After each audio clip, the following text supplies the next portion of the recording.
people, and welcome back to another Cozy Cora video. We overanalyze media that no one remembers. Today, we are talking about the best show on Netflix. Well, it's no Arcane. No, we're talking about Buddy Thunderstruck. Stop motion is one of those art forms that feels magical and almost painful at the same time. You move tiny puppets a fraction of an inch each time. You take a photo, move it again, and over again for months or years. It's honestly like cinematic masochism, and I love it. The first stop-motion movie is widely considered the 1898 short film The Humpty Dumpty Circus, created by J. Stewart and Albert E. Smith, although at this point it's considered lost media. Instead, today, when most people think of stop motion, they think of kids' horror. You've got Coraline, Nightmare Before Christmas, Corpse Bride, all gothic, moody, Tim Burton sort of vibes. But recently, stop motion has been associated with adult satire shows like Moral Oral. Other shows that come to mind are Robot Chicken and Super Mansion, who are made by Stupid Buddy Studios. And they are the same people who brought us a completely different show in 2017. A small-town southern racing comedy with zero horror and so much chaos. That show is Buddy Thunderstruck. The full episodes are still on Netflix, but they removed the Choose Your Own Adventure episode called The Maybe Pile. So before they remove the whole show for tax purposes or whatever, please go watch it. It's so good. They were promised a second season by Netflix that got cancelled. So please show Netflix that we care about this show and we really want a season 2, because stop motion is so cool and the show is so cool and I just want more of it. But what is it even about? Like I said, it's a stop motion kids show about a hotshot dog racer. He's a dog. And that's the animal that he is. And then rat terrier, yeah. Named Buddy Thunderstruck, and his loyal ferret mechanic, Darnell. Together, they get into all kinds of dumb and delightful hijinks. Buddy is your classic, well-meaning idiot. He's fast on the track, but slow everywhere else. But it's so lovable. He's the kind of character that can be so annoyingly stupid and so frustratingly unaware of his surroundings, but still be lovable. And that's a rare trait. Every episode, he's convinced that he has found his next big thing. Usually it turns out to be criminal or somehow related to racing, but every episode is fun and unique and unexpected. Darnell is his lovable, much smarter, much more stable right-hand man. He's Buddy's mechanic both on the track and in everyday life, since Buddy has a tendency to crash or just want to upgrade his truck. Darnell, in my opinion, is the best character ever. I have a sticker of him on my notebook, but not one of Buddy. I love Darnell, he's so cute. And fun fact, he's voiced by Ted Raimi from Xena Warrior Princess, and Buddy's voice actor, Brian Atkinson, was nominated for an Emmy for his role. There are other reoccurring characters like the sheriff, but the only one that's really important to name is Tex Jr., who's Buddy's rival. Tex Jr. is a rival racer that they race on the track, and he's a complete moron. The show was peak 2010s Cartoon Network chaos. However, it was never aired on TV, which is why I think it went so under everybody's noses. If this was aired as much as Teen Titans, I'm sure we would have a lot more fans of the show and also a lot more viewers on the Cartoon Network channel. My favorite episode is Robo Truck of the Future. It's one of those surprisingly heartfelt episodes where Darnell feels unappreciated and like Buddy doesn't need him anymore. Buddy talks in an interview about everyone he appreciates, everyone he has to thank for winning all of the races, but nowhere is Darnell mentioned. Later, in true cartoon fashion, Darnell gets sucked into Buddy's truck's engine, and while Darnell is gone, all he can think about is where his friend is. Man, now I am really worried about Darnell. No matter how cool and futuristic he thinks his truck is, his mind is clouded with worry for Darnell. It's dumb, it's sweet, it's wholesome, it's everything I love in a kid's show. To be fair, there is another episode where Darnell feels like he's babysitting Buddy, and Buddy shows that he appreciates Darnell by proving that he can do things on his own, proving that he really needs Darnell, but he will really try to be independent.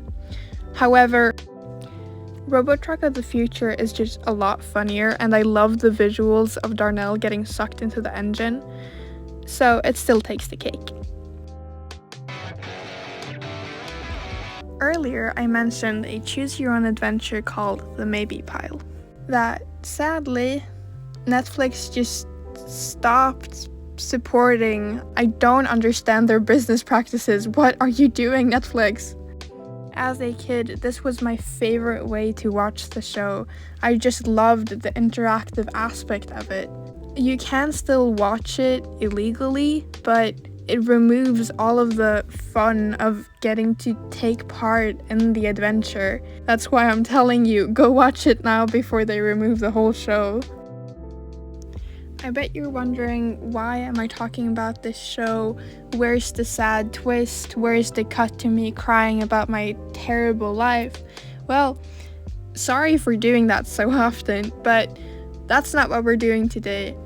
Buddy Thunderstruck is not deep or emotional. It's not How to Train Your Dragon or The Heiress. It's just funny, and that's okay, that it's just an enjoyable watch. The most emotional I got watching the whole show was when Joe gets his mouse back. That sounds dumb. He got trapped in one of these before they were shipped. All these years I thought he had ended up starved, fried by a circuit board, or worst of all, died of a broken heart. It's stupid, it's weird, it's so charming and wholesome, and I just love it so much. We're in an age of animation where hard work is not appreciated as much as it should be. Good writing is not appreciated as much as it should be. People's work in general is a problem to be resolved with AI rather than something to be valued and loved. I don't understand why we hate artists so much, but I'm trying to do my part by highlighting this labor-intensive project and others like it. Watch shows that don't rely on old IPs, reboots, and most of all, AI. This show was made by Ryan Weisbrock and written by Tom Krajewski. I'm not good with names, I apologize. It was made for Netflix back in 2017. The same year, I cried in the theater watching Coco, and the entire internet cried over the absolute abomination that was The Boss Baby. 2017 was a big year for conversations about animation as a whole. On the one hand, you had Lego Batman, a cult classic and a cinematic masterpiece, not to mention another stop-motion project. On the other hand, you have Sony's Emoji Movie, which made us all puke simultaneously. That same year, I remember watching a video essay about the new Captain Underpants movie, praising it for being visually unique and the kind of humor that kids would really appreciate. It, too, was no How to Train Your Dragon, but it doesn't have to be an amazing kids movie. Buddy Thunderstruck was produced by Stupid Buddy Studios. There's a very fun and interesting interview from 2016 about their studio. You should go watch that. Like I said, it's the same people who made Robot Chicken and Super Mansion. Behind the show is also American Greetings, the same company who owns Care Bears and Strawberry Shortcake. Check out Sarah Sarab's video on the history behind Strawberry Shortcake because I think it's so interesting and she's one of my favorite YouTubers, so I really recommend it. It's so interesting to see how American Greetings had such a big impact on the scene of kids animation. Oh, and also they have an adorable little website for the show where you can check out merch and learn about the characters. It's very early 2000s and it's very adorable.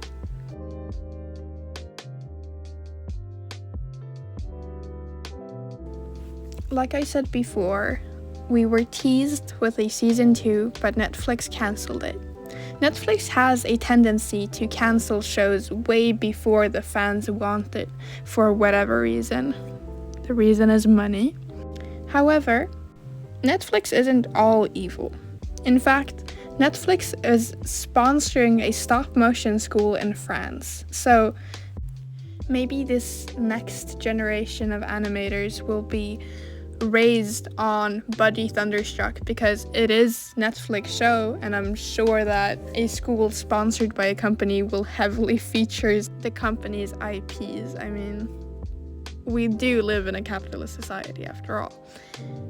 Either way, my point still stands that Netflix might cancel shows way too early, but they are also starting something amazing. They are coaching the next generation of animators, and with a stop-motion focus, that is really worth something.